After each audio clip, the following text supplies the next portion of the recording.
Next simplest form. Simplest form क्या होती है? Divide both the term by there HCF. दो टर्म्स है, उनको रेशियो को सिंपलेस्ट फॉर्म में लिखना है तो हम दोनों को देयर एचसीएफ से डिवाइड कर सकते हैं। ये एक सिंपल सा सिंपलेस्ट फॉर्म है, अदरवाइज आप कैंसिल आउट भी कर सकते हैं। जैसे 16 और 20 है, इसको सिंपलेस्ट फॉर्म में लिखना है तो आप लिखेंगे 16/20। अब हम दोनों का अलग अलग एचसीएफ निकालेंगे।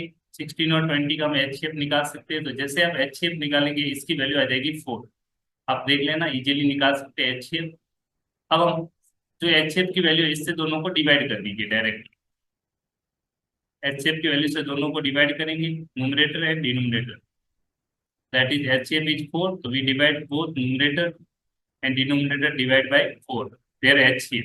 क्लियर हो जाए एचसीएफ 16 एंड 20। यहाँ पे लिख लेते हैं एचसीएफ ऑफ 16 एंड 20। क्लियर। अब हम इजीली सॉल्व करेंगे, इसे सिंप्लीफाई कर सकते हैं आप। डिवाइड करेंगे तो ये 4 टाइम्स कैंसिल हुआ, 16 4 जा 4, 20 में 5 टाइम्स, तो ये आंसर आ गया 4/5, जिसे हम रेशियो में लिख सकते हैं 4:5। इस तरह से हम इजीली सॉल्व कर सकते हैं बाय टेकिंग देयर एचसीएफ। ठीक है।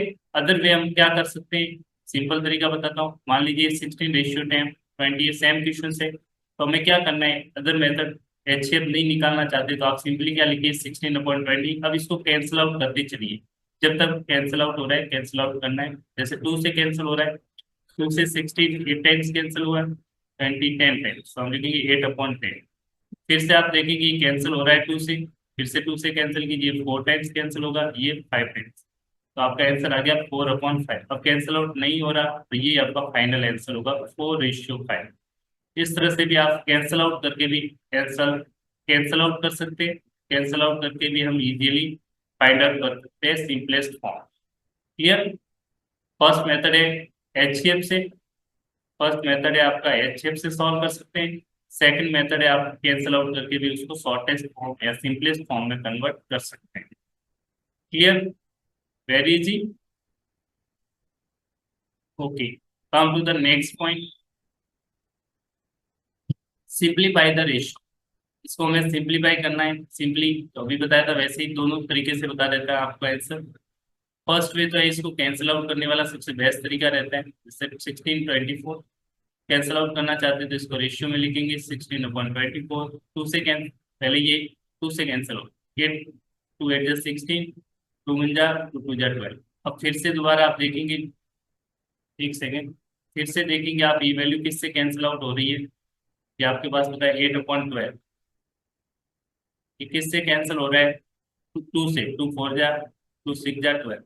फिर से आप देखेंगे 4/6 से ये वैल्यू फिर से कैंसिल हो रहा है, किससे कैंसिल आउट हो रहा है, 2 से, 2 2 जा 4, 2 3 जा 6, तो आपका रेशियो आ जाएगा 2/3, जिसे हम रेशियो में लिख सकते हैं 2:3। इस तरह से हम कैंसिल आउट करके सिंपलेस्ट फॉर्म में लिख सकते हैं। फर्स्ट मेथड तो ये है। सेकेंड, हम एचसीएफ भी निकाल सकते हैं। 14 16 और 24, इन दोनों का एचसीएफ आप निकालेंगे, आराम से निकाल सकते हैं। एचसीएफ कैसे निकालते हैं एक क्वेश्चन कर ही लेते हैं। पहले प्राइम फैक्टर कर लीजिए दोनों का, उस 4 से 2 बन जाए। 24 का एचसीएफ निकालेंगे तो डिवीजन मेथड से और इजी होता है, बट फिलहाल के लिए सिंपली मैं प्राइम फैक्टराइजेशन मेथड से यूज कर रहा हूँ। 16 को हम लिख सकते हैं 2⁴, और 24 को आप लिख सकते हैं, ये 3 टाइम्स रिपीट हो रहा है, 2 2 इंटू 2 इंटू 2, 2⁵3 इंटू 3 1 टाइम्स है तो 3। अब एचसीएफ क्या होता है, दोनों में कॉमन प्राइम फैक्टर क्या आ रहा है, यहाँ पे देखेंगे कॉमन प्राइम फैक्टर क्या है 2, और इसकी सबसे मिनिमम पावर क्या है तो आप देखेंगे 3, 2⁵3, 2 इंटू 2 इंटू 2, दैट इज 8। अब ये आपका एचसीएफ आया, इससे हम दोनों को डिवाइड करेंगे। 16:24 है, 16:24, इसको सॉल्व करना चाहते हैं तो इससे लिखेंगे 16/24। इसको दोनों को किससे डिवाइड करना है, एचसीएफ से। एचसीएफ की वैल्यू क्या आ चुकी है, 8, 8 से डिवाइड करेंगे न्यूमरेटर डिनोमिनेटर, 8 से डिवाइड कर दिया, 24 को भी हमने 8 से डिवाइड। अभी आंसर आ गया 8 2 जा 16, 8 3 जा 24, इसको हम रेशियो में लिख सकते हैं 2:3। इस तरह से हम आंसर निकाल सकते हैं। ये एचसीएफ की हेल्प से, कि विदाउट एचसीएफ कैंसिल आउट से भी कर सकते हैं। Both are the correct answer. Clear, okay, very good. Next important point अब आता है